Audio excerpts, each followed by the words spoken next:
Hey, Shalom, Kol Halal, Yahweh Bashim, Yahweh Shai, Bashim Achakadash, the ones apostles, bishops, elders of Great Millstone, Shalom to brothers and highways and byways, doing the work sincerely and faithfully, and continually fighting that good fight of faith, Lord willing.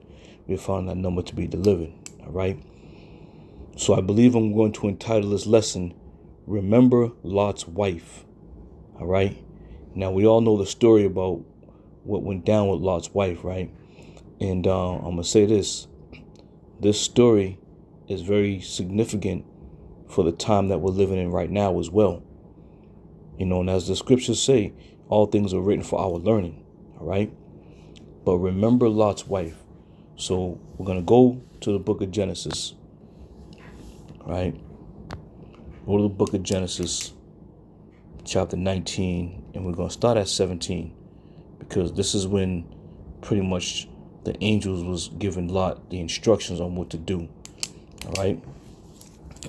Verse 17, 19 and 17 says, And it came to pass, when they had brought them forth abroad, that he said, Escape for thy life. Look not behind thee, neither stay thou in all the plains. Escape to the mountain, lest thou be consumed. All right. So the key points out of this is what? It says, escape for thy life, look not behind thee. All right. Now, how does that play a role in what we are doing in this time period? All right. Now, looking behind thee it's not just turning around and looking, but it's holding on to, you know, the carnal or the fleshly life that you have escaped from. All right. And it says, if they look behind, they're going to be destroyed or consumed, right? So this is why it's very significant, because again, we've been brought up in this thing to obey the commandments of the Lord. And the commandments I'm speaking about are the commandments of what we've been told to do. Go out and prophesy. Go out and give them warning. You know, forsake this world. Look not back at the things that you were doing before, so on and so forth, right? So that's another method of looking back. Here it is, Babylon the Great, America is about to be destroyed, and you got men who have been fortunate enough to be touched by the spirit of Yahweh Bashim Yahweh Shai to come out and do the work and look around and be active in this truth. Now to return back into the world. That is, my friend, is called looking back. All right. So let's jump down to verse 26. Right. And again, as you read down, it was Lot pleading with the angels that he go to the city of Zoar because it was a little closer. Lot was so fearful that he wasn't going to make it into the mountain plain, to the mountains. So he prayed to the, he had supplication with the angel saying, please don't destroy this place until I get to this location. And they granted that. All right. But verse 26, matter of fact, I'll start at 25. And it says, And he overthrew those cities and all the plain and all the inhabitants of the cities and that which grew upon the ground. Verse 26. But his wife looked back from behind him, and she became a pillar of salt. Right? So she was destroyed because she looked behind her. And she was probably thinking about her friends, her family, all these individuals in her possessions, if you will. All these things that she had, she was like, you know what? And even then, it was a point where they had never experienced anything like this before.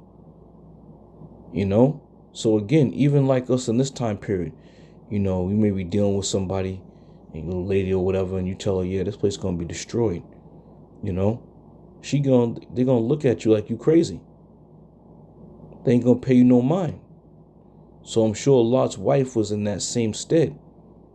When they were given the instructions not to look behind them, she looked behind because why? This is what she knew. And she became a pillar of salt. You see? So it goes hand in hand of what we got going on in this time period. You know? This is Romans 8:13. It says, "For if ye live after the flesh, ye shall die." Right? And we can also come to the conclusion that Lot's wife was living after the flesh. This is why she looked back. Now, if she had took heed to the warning, she would have never looked back. But because it was something that was never done before, she didn't think twice about it. And how much more for us in this time period?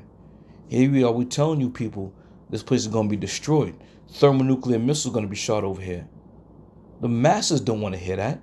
And the masses don't believe it. Why? Because it's something that never happened before. So when we're out there telling people these are the things that are coming, their first thought process is, nah, that's not going to happen. And they continue to live the righteous life that they live. All right? Starting from the top again. It says, "For if ye live after the flesh, ye shall die. But if ye through the Spirit do mortify the deeds of the body, ye shall live." Right. So again, through the Spirit, we are mortify the deeds of the body through the Spirit. And this is what keeps us grounded. Knowing the things that have been revealed unto us are of Yahweh Shem Yahweh Shai. Anybody who has been, outside of this thing of ours, but the Israelites, it's up to the Lord to have mercy on them. But for those who have been warned, the door has been shut on you, man. And going back to men who have, indulged themselves in having debates, having picnics, entertainment shows. These individuals also have now looked back.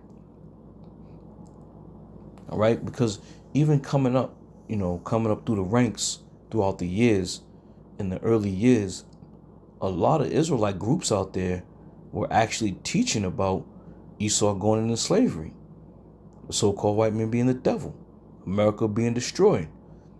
A lot of Israelite groups was teaching that, man. So now what? What have they done? They've turned away from those teachings and now put themselves in a more softer, touch, if you will. So essentially that's looking back, because you have turned away from the first responsibilities that you have been given as a prophet, to go out and warn, to go out and speak and prophesy about the downfall of things. But now the majority of these camps, they're more in tune with debates and picnics and all these things that are not going to profit anybody in the day of vengeance. All right? And again, it's all money driven. It's all money driven. Every last one of these camps. The men of Great Millstone, we live after the Spirit. All you other men, you're living after the flesh. And this is why the things of the flesh are more compelling for you to teach and do the things that you're doing. Okay? So, for if ye live after the flesh, ye shall die. Bottom line, you're going to succumb to whatever the Lord, sends down the pipe for you. Right? Sirach 39:1. It says, "But he that giveth his mind to the law of the Most High, and is occupied in the meditation thereof, will seek out the wisdom of all the ancient and be occupied in prophecies. All right. So the question here is, all these Israelite groups out there, how many of them are truly and sincerely occupied in the prophecies? Not many. Not many at all. And this is what's, what's on the front line right now, the prophecies. Everything that's going on in the world, and all the things that we're seeing, and all the actions that these kings and kingdoms and nations are taking, we have prophesied about these things, man. The men of Great Millstone, from the head apostles on down, we have been occupied in prophecy. Damn near every video that brothers are putting up have something to do with the prophecies.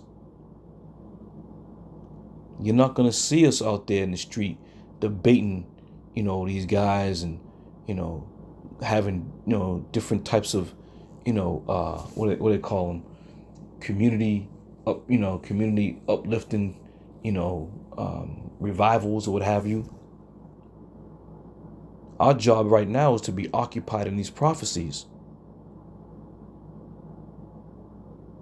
and in the meditation thereof. All right? And this is why the crux of the lesson is, remembering Lot's wife. Lot's wife was more enthralled in the things of the world, the things of the flesh. And these things are going to get you, pretty much a missile, man. That's what these things are going to get you. And the majority of you camps out there, you got men talking about, destroying the camp doctrine. The men in these camps are the ones who are truly feeding the flock, man. Ain't nobody out there at this point in time and day and age, ain't nobody out there looking to hear any smooth shit, because there's nothing smooth about what's coming down the pipe, man. So you people want to test the Lord. You want to test the Lord and challenge the Lord in the spirit of the Lord. You want to challenge that. And what I mean by challenge that is, you want to sit there and talk about, these prophecies don't matter. Or, we'll wait to see what happens. Prepare yourself. The scriptures say, work out your own salvation. Work that out, man. And if you feel and believe that the Lord is not going to come back to destroy this place, then that's what you feel and that's what you believe. But know of a certainty, the things that are happening right now are not looking good. So, for example, right, you got Esau talking about UFOs, being the sightings of UFOs. You got Congress getting involved, and you got these panels about the disclosure of, beings and crafts. All right. You got these nations that are gearing up, full-fledged gearing up, ready to go to war. You got bombs being dropped. You got videos of people, getting destroyed by bombs in cities and towns. All right. You got here in this country, you got these leaders, if you will, talking about an immigration roundup, and it don't matter if you're a U.S. citizen or not. If you fit the bill, you getting rounded up. All right. So the times that we're living in is not a time to be, joyful and merry, because there's a debate going on and everybody's doing a good job, and we need to get the unity of Israel back together. You people are lost, man. You're lost in the sauce. So be occupied in the prophecies. This is what's gonna get you, man. This is what's gonna get you in a good position, man.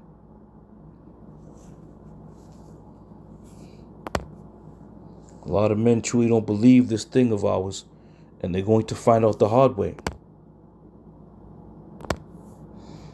You are definitely going to find out the hard way. It says Romans 8:18. It says, "For I reckon that the sufferings of this present time," all right?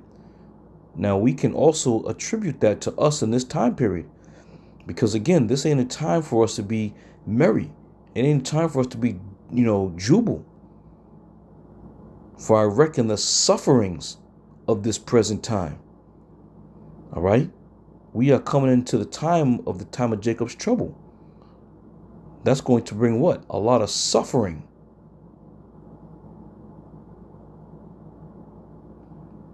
We ain't about games. We ain't about gimmicks. We ain't about, this thing may not be real or not. We ain't about all that. We've been making our bodies that living sacrifice on the highways and byways, doing as commanded, praising the name of Yahweh Bashem Yahweh Shai, giving the people warning. All right? These are the things that we've been doing.